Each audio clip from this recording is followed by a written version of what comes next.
پیغمبر علیہ السلام کی حیات طیبہ میں اور آپ کے مبارک زمانے میں ایک واقعہ یہ پیش آیا کہ اوس بن ثابت رضی اللہ عنہ کا انتقال ہوا۔ انہوں نے اپنے ورثہ میں ایک بیوہ چھوڑی، 2 بیٹیاں چھوڑی اور ایک نابالغ بچہ چھوڑا۔ اوس بن ثابت اتنا مال چھوڑ کر گئے تھے، ان کے انتقال کے فوراً بعد اس سارے مال پر حضرت اوس رضی اللہ عنہ کے 2 بھتیجے قابل ہو گئے۔ نہ بیوہ کو کچھ دینے کو تیار، نہ مرحوم کی بیٹیوں کو کچھ دینے کو تیار، اور نہ اس نابالغ بچے کو کچھ دینے کو تیار۔ بیوہ نے بڑی محنت سماجت کی کہ بھائی میرے ساتھ یہ 2 بچیاں ہیں، ایک چھوٹا سا بچہ ہے، ان کا خرچہ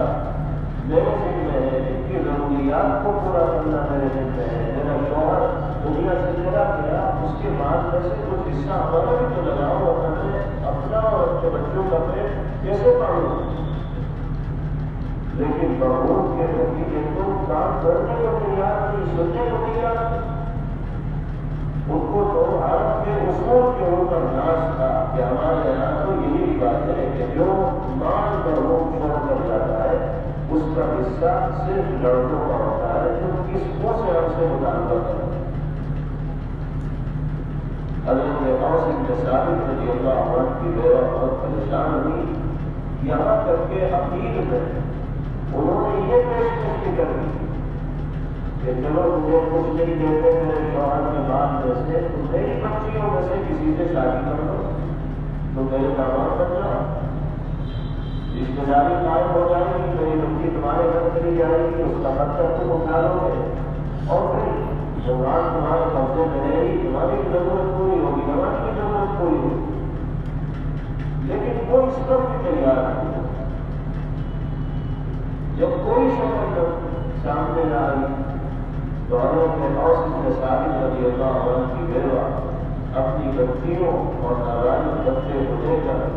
سرکار عالم جناب محمد رسول اللہ صلی اللہ علیہ وسلم کی خدمت مبارکہ حاضر ہوئی اور عرض کیا کہ یا رسول اللہ ایسی ایسی صورتحال ہے، شوہر دنیا سے چلے گئے ہیں، میرے ساتھ 2 بچیاں ہیں، چھوٹا بچہ ہے، ضروریات کو پورا کرنے کے لیے کوئی ذریعہ نہیں ہے سوائے اس بات کے جو مرحوم چھوڑ کر گئے ہیں، اور مرحوم کے نتیجے ایک پائی بھی ہمیں دینے کو تیار نہیں، آپ فیصلہ کرنا ہے۔ جناب رسول اللہ صلی اللہ علیہ وسلم نے اوس بن ثابت رضی اللہ عنہ کے بھتیجوں کو بلایا اور اس کو تکلیف کی، فرمایا کہ تمہارے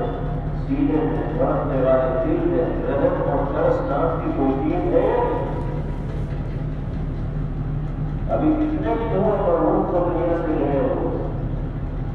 جن بچوں کی کفایت کو مرحوم کرتے تھے، تو اسی مرحوم کے بعد میں سے ان بچوں کو حصہ دینے کو تیار نہیں، ان کی زندگی کی گاڑی کیسے چلے؟ وہ کہنے لگے کہ یا رسول اللہ ہمارے یہاں یہی بات ہے، یہی طریقہ، لڑکیوں کو یا چھوٹے بچوں کو کچھ دیا ہی نہیں جاتا۔ پیغمبر علیہ السلام نے بتایا کہ ایسی ناانصافی نہیں ہونی چاہیے، یہاں تک کہ قرآن پاک کی یہ آیات نازل ہوئی جو ابھی آپ کے سامنے پڑھی،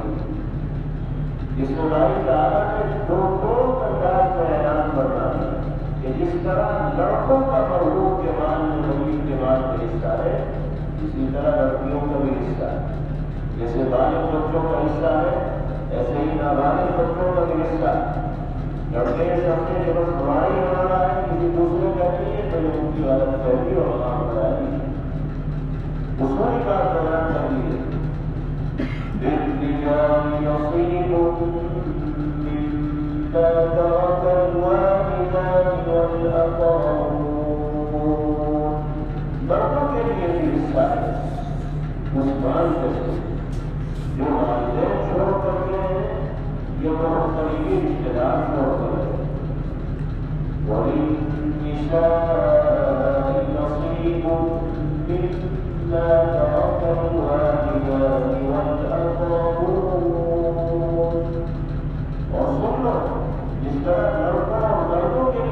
حصہ ہے، اسی طرح مذکورات و خواتین کے لیے، عورتوں کے لیے بھی اس بات میں حصہ ہے جو والدین اور قریبی رشتے دار چھوڑ کر ہیں۔ مما قل أو كثر نصيبا مفروضا۔ پڑھنے والا تھوڑا مال چھوڑ کر لے آؤ یا زیادہ مال چھوڑ کر لے آؤ، اس سے کوئی بس نہیں۔ جس طرح اس مال میں سے لڑکوں کو حصہ ملے گا، ایسے ہی لڑکیوں کو بھی حصہ ملے گا۔ اور پھر ایک اہم بات بتائی کہ میت کے مال میں حصہ حاصل کرنے کے لیے معیار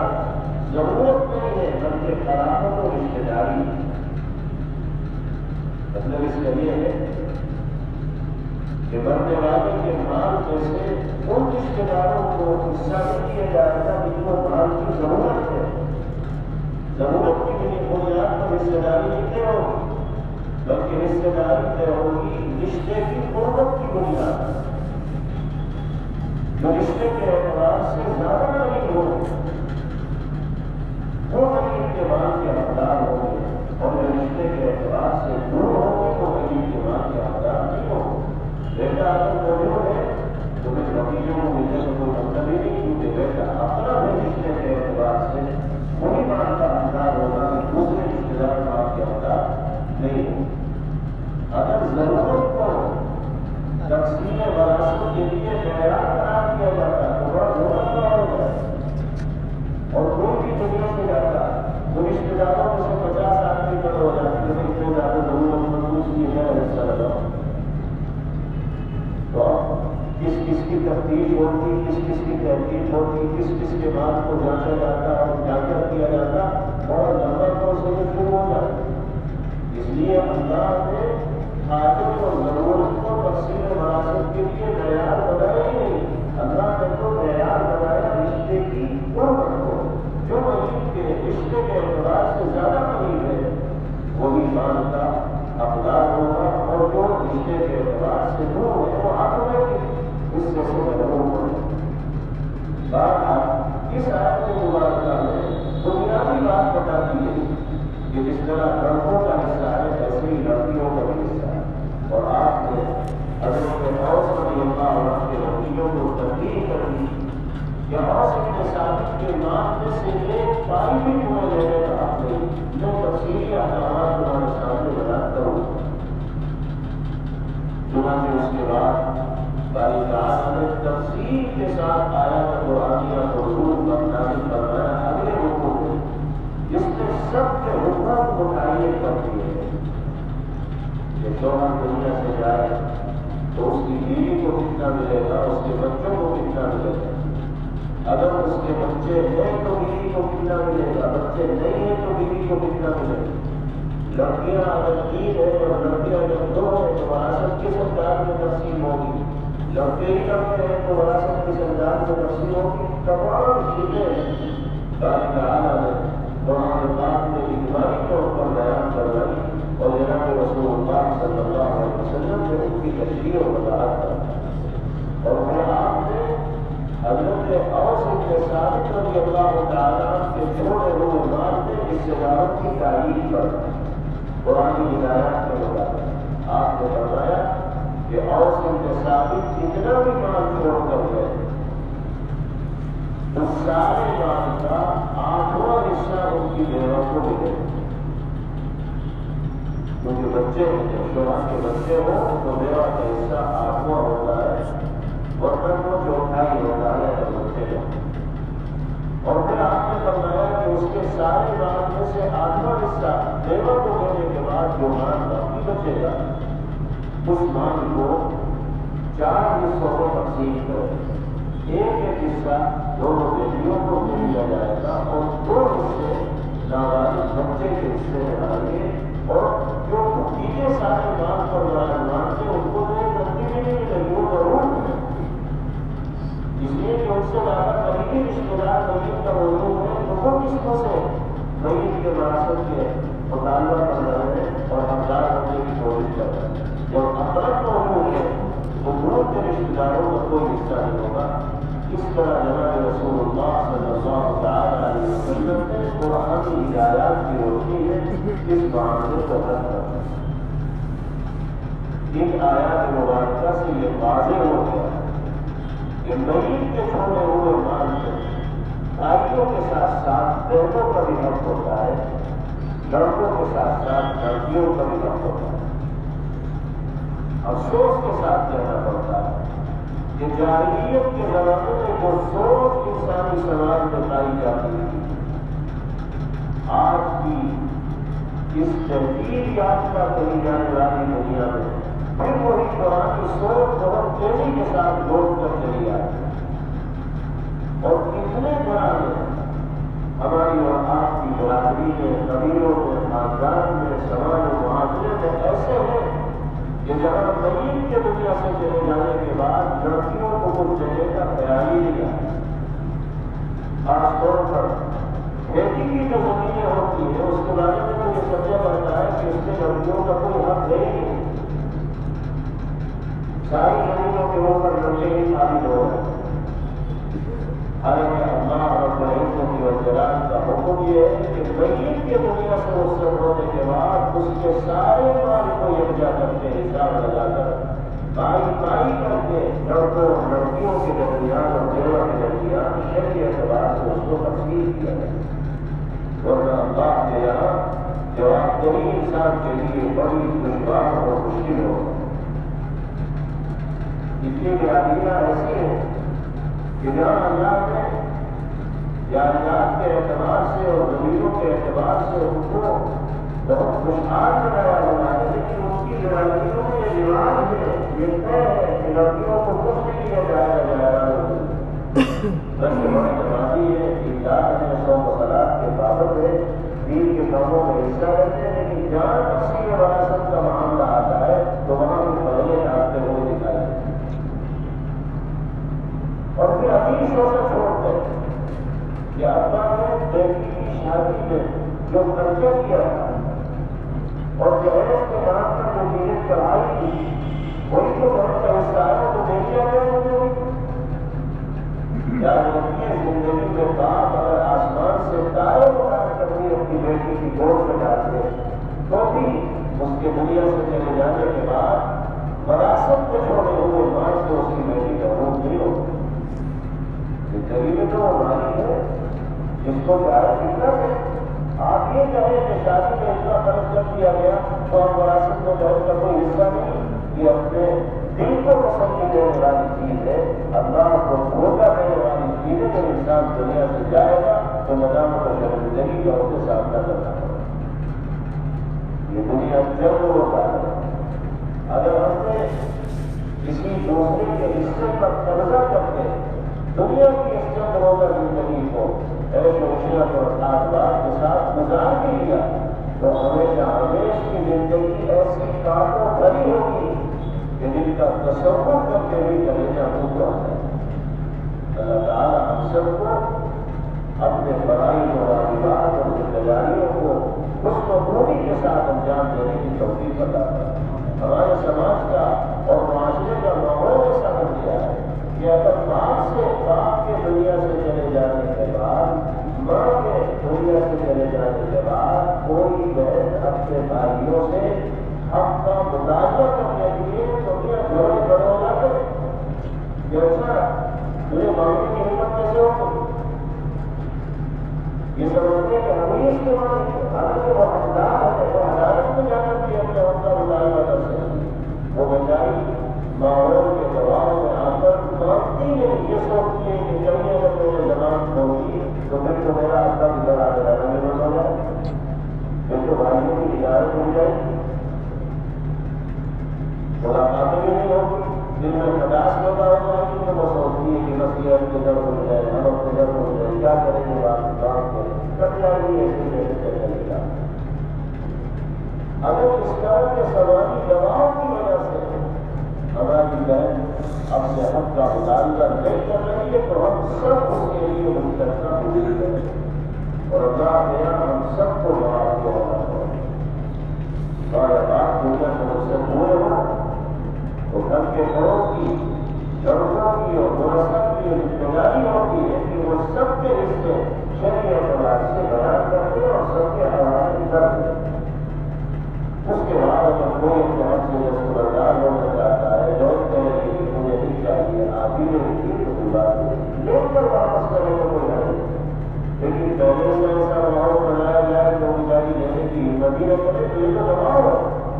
کو قبول نہیں کیا جائے. تو حق کی ادائیگی لازمی اور ضروری ہے. ایک باری بھی اگر دنیا میں ہم کسی کا دورہ کر جائیں گے تو جنت کے راستے میں یہی ہمارے لیے سب سے بڑی رکاوٹ ہے. اللہ فرمائے کہ پہلے حق ادا کرو، وہاں حق کی ادائیگی کی کوئی شکل ہوگی تو نام جنت کرنے کا،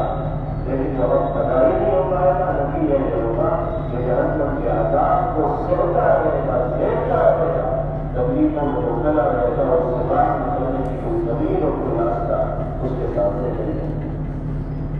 اللہ تعالیٰ ہمارے سماج اور معاشرے کو اس حوالے سے فکر مند بنائے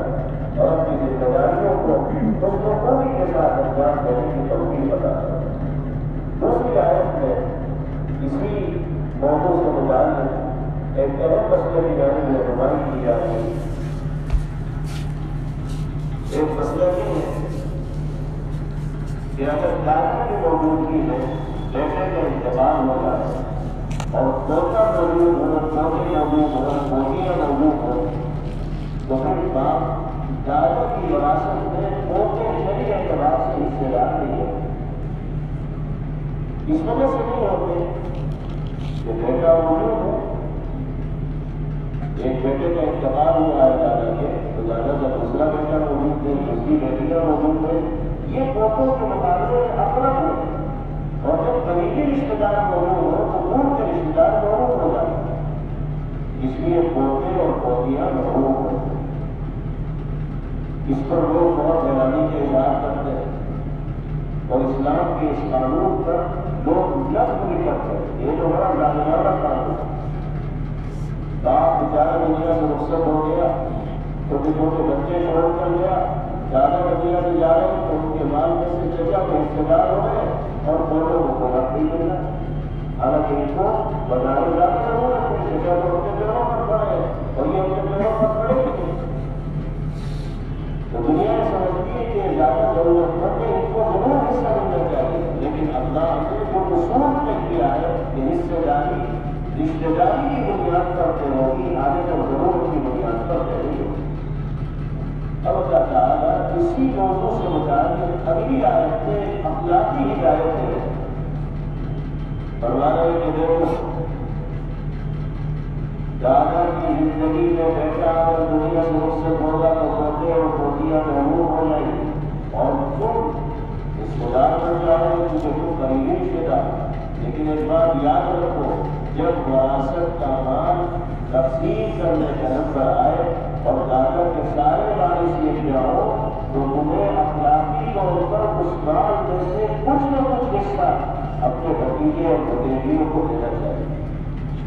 یہ اخلاقی ذمہ داری عائد کی گئی، فرض نہیں کیا گیا، شرعی اعتبار سے متعین نہیں کیا گیا، بلکہ اخلاقی اعتبار سے قانون بنایا گیا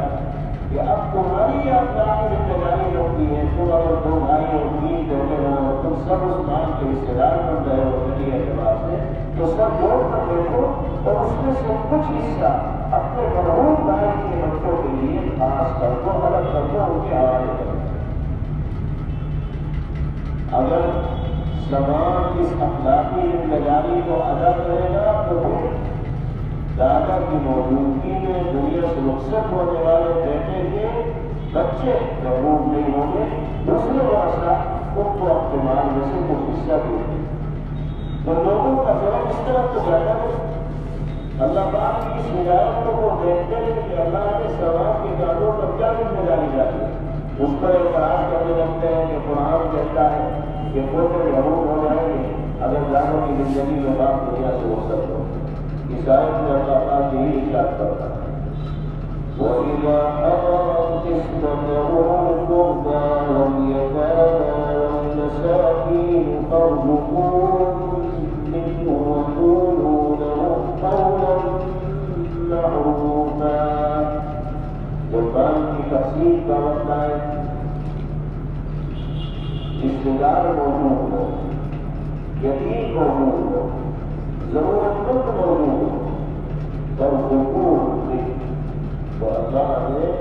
وراثت میں جس مال کا رشتے دار تمہیں بتایا ہے اس میں سے کچھ ضرورت مندوں کو بھی دے.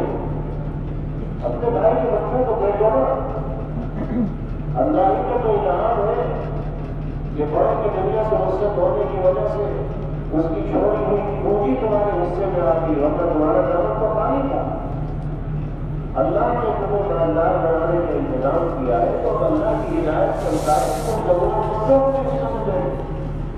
مملوکوں ہوگی پھر وہ پوچھے ضرور نہیں رہ پائیں گے، ان کی بھی جھولی بن جائے گی، وہ بھی اپنی ضرورتوں کو پورا کر جائے گا۔ اور پھر فرمایا وَقُولُوا قَوْلًا مَّعْرُوفًا، ضرورت مندوں کو دینا لیکن زبان سے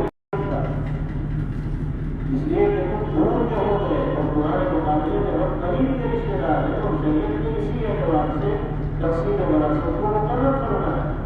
تو شریعت اعتبار سے تمہارا کچھ نہیں رکھتا، یہ تو ہم اخلاقی اعتبار سے تمہارا تعاون کر رہے ہیں، اس لیے جو ملتا ہے خوشی کے ساتھ اور شوق کے ساتھ اس کو دینا، زیادہ مطالبہ اور تعلق مت کرو۔ یہ بھی مطلب ہے وقولوا لهم قولا معروفا، ایک کو گرمی سے ان سے بات کرو، احسان مت جتلاؤ۔ اگر وہ زیادہ کا بتا کرتے ہیں تو ان کو سمجھا دو کہ میری صورتحال یہ ہے، شرع تمہارا کوئی حصہ ہے، اخلاقی اعتبار سے تمہاری مدد و تعاون کریں۔ پھر تبدیل کی گئی وَلْيَخْشَ الَّذِينَ لَوْ تَرَكُوا مِنْ خَلْفِهِمْ ذُرِّيَّةً ضِعَافًا خَافُوا عَلَيْهِمْ فَلْيَتَّقُوا اللَّهَ وَلْيَقُولُوا قَوْلًا سَدِيدًا۔ مرنے والا اگر چھوٹے چھوٹے بچے چھوڑ کر گیا اور کچھ بڑے بھی تو بڑوں کو سارے مال پر قابض نہ ہونا چاہیے، اپنے نابالغ بھائیوں کے لیے بھی اتنا ہی حصہ اس مال میں سے مقرر کرنا چاہیے جتنا وہ خود لے رہے۔ بس اوقات یہ دیکھنے میں آتا ہے کہ بھائی اپنے بچوں کو چھوڑ کر گیا اور اس نے کچھ بچے ان کے اعتبار سے بہت بڑے چھوڑے جو سارے کاروبار پر قابو یافتہ ہے، اور باپ کے ساتھ بزنس وہی دیکھ رہے، اور دوسرے بچے چھوٹے چھوٹے تھے جو پڑھ رہے تھے اس سے بھی چھوٹی عمر میں، تو بڑا سوچتا ہے کہ ان کو کیا پتا ہے کہ نابالغ میں نہیں، ان کو پتا ہو نہ پتا، اللہ کو سب کچھ پتا ہے۔ جتنا حصہ تمہارا ہے پراپرٹی میں مال میں اتنا ہی حصہ تمہارے چھوٹے بھائیوں کا ہے، چاہے وہ تم سے 15 سال چھوٹے ہو، چاہے وہ تم سے 20 سال چھوٹے ہو، چاہے وہ غیر شعوری زندگی گزار رہے ہو، اللہ نے ان کے لیے حصہ مقرر کر دیا۔ اس لیے ڈرتے رہنا، کسی کی حق تلفی مت کرنا، کسی کے حصے کو کرنا۔ اور اخیر آیت میں تو اللہ تعالیٰ نے اپنے غضب اور غصے کے سارے مظاہر کو عام کر دیا۔ بہت سخت الفاظ میں تنبیہ فرمائی ہے ان لوگوں کو جو بہنوں کے حصے مانگ کر دنیا میں جیتے ہیں، جو لڑکیوں کے حصے کو غصب کر جاتے ہیں، عزم کر جاتے ہیں، دبا جاتے ہیں، اللہ نے ان کو سخت وعید سنائی۔ ارشاد فرمایا إِنَّ الَّذِينَ يَأْكُلُونَ أَمْوَالَ الْيَتَامَى ظُلْمًا إِنَّمَا يَأْكُلُونَ فِي بُطُونِهِمْ نَارًا وَسَيَصْلَوْنَ سَعِيرًا۔ جو لوگ ناحق طریقے سے ظالمانہ طور پر یتیموں کا مال بڑھا جاتے ہیں، کھا جاتے ہیں، اللہ فرماتا ہے کہ وہ مال نہیں کھا رہے، وہ تو اپنے پیٹ میں دہتی ہوئی آگ کے انگارے بڑھ رہے ہیں۔ اور ایک وہ آئے گا کہ اسی دہتی ہوئی آگ کا ان کو ایندھن کرنا پڑے گا، اس میں جھلسنا پڑے گا اور جلنا پڑے گا۔ اللہم احفظنا منہ جمیعا، اللہ تعالیٰ ہم سب کو اس عذاب سے اور آگ سے محفوظ کرے۔ جناب رسول اللہ صلی اللہ علیہ وسلم نے روایت میں ارشاد فرمایا کہ جو شخص کسی یتیم کا مال ناحق طریقے سے کھائے گا یا دبائے گا تو قیامت کے دن اس حال میں اس کو اٹھایا جائے گا کہ اس کے پیٹ کے اندر سے آگ کی لپٹیں اس کے منہ سے، ناک سے، کان سے اور آنکھوں سے نکل رہی ہیں۔ وہ آگ جو پیٹ میں بہت رہی ہوگی اس کی لپٹیں منہ سے، ناک سے، کان سے اور آنکھوں سے نکل رہی ہوگی۔ کتنے شدید عذاب کے اندر وہ نظر آئے۔ ایک روایت میں جناب رسول اللہ صلی اللہ علیہ وسلم ارشاد فرماتے ہیں من قطع میراثا فرضه اللہ قطع اللہ میراثه من الجنہ. جو شخص کسی ایسے وارث کو محروم کرے گا جس کے لیے اللہ نے حصہ مقرر کیا، نہ یہ لوگ کو نہیں دے رہا، الٹی سیدھی تعبیریں کر رہا ہے کہ ابا نے شادی میں اتنا مقدر کر دیا تھا، سب کچھ دے دیا، اب ان کا یہ ساری شیطانی تعبیریں میں چلنے والی نہیں ہے. جو شخص کسی کو محروم کرے گا جس کا حصہ اللہ نے مقرر کرنا دیا، تو یاد رکھے اللہ جنت سے بھی اس کو محروم کروانے میں اس کے لیے جنت میں کوئی حصہ نہیں ہو. ایک اور روایت کو نبی پاک علیہ الصلوۃ والسلام نے ارشاد فرمایا ثلاث من كن فيه يسر الله عليه حفظه وأدخله الجنة. تین خصلتیں جس انسان کے اندر ہوگی اللہ پاک اس کی موت کو اس پر آسان بنائیں گے اور جنت کو اس کا داخلہ یقینی کریں گے. موت پر آسانی کا مطلب یہ ہے کہ اس کے خاتمے کی بولس کو وہ کاروبار ہوگا، ایمان پر خاتمہ ہوگا اور اللہ تعالیٰ موت کی سختیوں سے اس کی حفاظت کروانے ہر شخص کو یہی دعا کرنی چاہیے اور جنت میں داخلہ بھی اس کے لیے پکا ہوگا. تو یہ دونوں خواہشیں ایسی ہیں جو ہر مومن کے دل کی آواز ہوا کرتی ہے. نبی پاک علیہ الصلوۃ والسلام نے فرمایا تین کام کر دو دونوں خواہشیں پوری ہو جائیں. پہلے نمبر پر آپ کو فرمایا کمزور کے ساتھ لڑنے کا معاملہ تھا. یہ ہدایت کا مطلب علیہ الصلوۃ والسلام نے اس لیے دی کہ عام طور پر انسانی سماج میں یہ دیکھا جاتا ہے کہ جس کے ہاتھ میں طاقت ہوتی ہے عہدہ ہوتا ہے وہ اپنی طاقت کا اور منصب کا غلط استعمال کرتا ہے اور طاقت کے نشے میں دور ہو کر ظلم کرتا ہے، زیادتی کرتا ہے. وہ جو محاورہ ہے کہ جس کی لاٹھی اس کی بھینس، یہ ویسے ہی محاورہ نہیں بلکہ حقیقت پر ہوتی ہے. جس کے ہاتھ میں پاور ہوتا ہے بھینس اسی کی سنتی ہے، کام اسی کے لگتے ہیں اور وہ خود چاہتا ہے اپنے پاور کی نظر اور طاقت سے استعمال کرتے ہوئے وہ کام کر لیتا ہے. انسانی سماج میں عورتیں بھی کمزور تصور کی جاتی ہے، ان کے ساتھ بھی عام طور پر زیادتی اسی بنیاد پر ہوتی ہے کہ اللہ نے ان کے مقابلے میں مردوں کو طاقت عطا کرنا رکھی ہے، قابو عطا کرنا رکھتا ہے، روز عطا کرنا رکھا ہے. مرد اپنی طاقت کا قابو کا روز کا حق استعمال کر کے عورتوں کو بڑھایا جاتا ہے. اللہ ماشاء اللہ اور عورتیں بھی حاضر ہو جاتی ہیں عورتوں، لیکن اس کی مثال کیا ہو زیادہ تر عورتوں کی کمزوری کا اگر فائدہ ہوتا ہے تو ان کو دبایا جاتا ہے. حقوق سے محرومی کی جتنی بھی قسمیں ہوتی ہے وہ ظالمانہ طور پر دبانے کے نتیجے میں ہوتی ہے. نبی کریم علیہ الصلوۃ والسلام فرماتے ہیں جنت میں اگر جانا چاہتے ہو اور آسان موت چاہتے ہو تو کمزوروں کے ساتھ جلدی کا برتاؤ کرنا ہوگا اور ان کے حقوق کو ادا کرنا ہوگا. دوسرے نمبر پر آپ نے بیان فرمایا وشفقۃ علی الوالدین، اپنے والدین کے ساتھ بہت اچھا سلوک اور ان کا برتاؤ کرنا ہوگا. اللہ دنیا ہی کے جنت کے لطف میں عطا کرنا ہے. ماں باپ کے دل سے نکلنے والی دعائیں انسان کے حق میں جس طرح مقبول ہوتی ہے کسی اور کی دعا اس طرح انسان کے حق میں مقبول نہیں ہو سکتی. بعض روایات میں